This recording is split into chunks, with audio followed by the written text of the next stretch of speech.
Committee సమావేశానికి ఈరోజు CPI party ఆఫీసులో పెద్దలు భారత కమ్యూనిస్ట్ పార్టీకి చెందినటువంటి ఉమయ్య గారు ఈ సమావేశానికి, అదేవిధంగా పీడిఎస్ రాజేశ్వర్ గారు, అదేవిధంగా పీడిఎస్ గణేష్ గారు, అదేవిధంగా ఏఐఎస్ఎస్కు చెందినటువంటి రఘురామ్ నాయక్ గారు తదితరులు ఈ సమావేశానికి విచ్చేయడం జరిగింది. వారందరికీ కూడా బాపూజీ వచనాలయ పరిరక్షణ కమిటీ తరఫున నేను ధన్యవాదాలు తెలియజేసుకుంటున్నాను.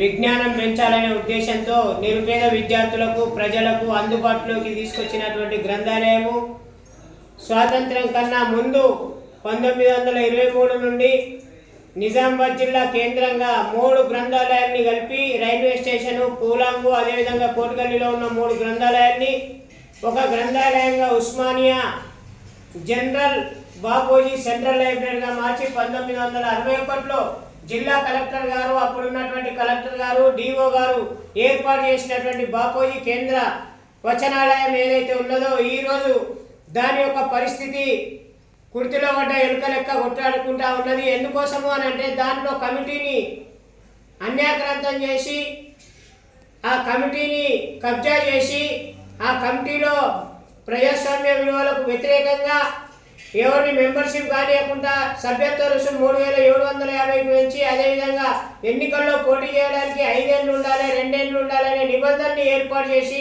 తమకు అనుకూలంగా మలుచుకొని కొంతమంది, ముఖ్యంగా నిన్న మొన్నటి వరకు ఉన్నటువంటి తాజా మాజీ అధ్యక్షులు నాయుడు గారు, ఈ యొక్క నవిపేట నుంచి దాస్ గారు, ఇట్లాంటి వాళ్ళు కళ్ళు సారా లిక్కర్ అమ్మినటువంటి వాళ్ళు, జనాల్ని కల్తీ కళ్ళుతో జనాల్ని చంపినటువంటి వాళ్ళు, అడ్డగోలుగా దోపిడీ చేసినటువంటి వాళ్ళు ఆ కమిటీని అన్యాక్రాంతం చేస్తూ ఈరోజు మేము గెలిచామని చెప్పుకుంటున్నారు ప్రజాస్వామ్యంలో విరుద్ధంగా. దానిపై మా యొక్క పోరాటము అన్ని అఖిలపక్ష కమిటీతో కలిసి అన్ని పార్టీలతో కలిసి ఉద్యమాన్ని కొనసాగించాలనే ఉద్దేశంతో ఇది 2వ సమావేశం. మొదటి సమావేశం ప్రెస్ క్లబ్లో జరిగింది, ఇది 2వ సమావేశం. ఈ సమావేశం సందర్భంగా ఇప్పటికీ హైకోర్టులో ఒక కేసు నడుస్తూ ఉన్నది. అది గ్రంథాలయ సంస్థ అధ్యక్షుడిగా నామినేషన్ చేస్తే ఎందుకు రిజెక్ట్ చేశారు? అది 5 సంవత్సరాలు 2 సంవత్సరాలు అనేది బైలాస్లో లేదు, నియమావళిలో లేదు. వీళ్ళు దాన్ని కల్పించారు కాబట్టి ఇది చెల్లదు అనే దాంతో హైకోర్టుకి వెళ్ళడం జరిగింది. హైకోర్టు 4 వారాలు కేసును వాయిదా వేసింది.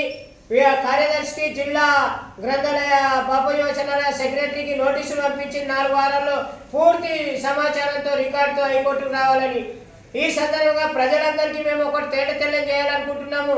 అసలు ఈ బాపూజీ వచనాలయ గ్రంథాలయంలో జరుగుతున్నది ఏమిటి? 10 ఎకరాలు ఉన్నటువంటి స్థలము అన్యాక్రాంతమైంది. కొంత అందులోనే పిఎల్ఎంఎస్ పెట్రోల్ పంపు, అందులోనే సాయిరెడ్డి పెట్రోల్ పంపు.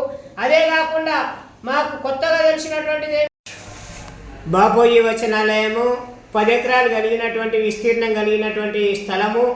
దాన్ని ఎవరో దానం ఇస్తే ఎంతోమంది త్యాగదనులు విజ్ఞానము, విద్యార్థులకు, పేద ప్రజలకు ఉపయోగపడే విధంగా ఈ యొక్క పుస్తక ధాన్యాగారాన్ని, పుస్తక ధాన్యాన్ని అక్కడ పెట్టడం జరిగింది. అది ప్రజలందరూ కూడా చదివి ఎంతోమంది ఉత్తేజితులైన, పై చదువులకు వెళ్ళిరు, తర్వాత మంచి హోదాలో ఉన్నటువంటి వాళ్ళు.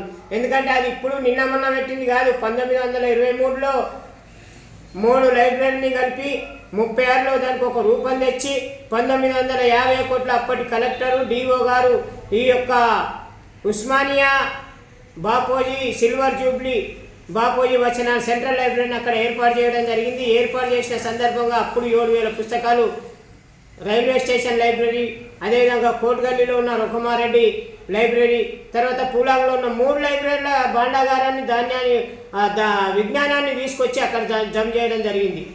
10 ఎకరాలుగా ఉన్నటువంటి ఆ స్థలము ఈరోజు కుంచబడుతూ దాంట్లో PLMS petrol pump, Saireddy petrol pump, ముందు మెయిన్ రోడ్లో కొన్ని మడిగలు, పాపం వాళ్ళు కూడా కిరాయిలు ఇచ్చారు ఆ రోజు 100 రూపాయల నుంచి.